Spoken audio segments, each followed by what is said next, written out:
Salam aleyküm arkadaşlar. Bugünkü mövzumuz Azərbaycanda Avropa Birliği ne iş eləmək istəyir? Əslində Azərbaycanın Avropa Birliği bütün dünyada olduğu kimi, yani insanlar eyni hüquqa malik olmalıdır. İster əlilliyi olan şəxslər, istərsə də qeyri bir insanlardır, sağlam insanlardır seçilməməlidir. Yani bizim projemizde ondan ibarətdir. Kasıblar vardı bilinməməlidir. Ama çok əfsuslar olsun ki, Azərbaycanda hər şey bu kağız üzərində qalmaqdadır. Yəni ki, əməldə bu öz təsirini göstərə bilmir.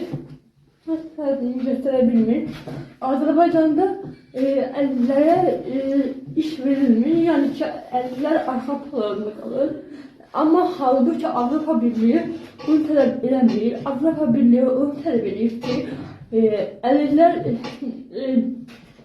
işləməli və sağlam insanlardan geri qalmamalıdır, ön planda olmalıdır.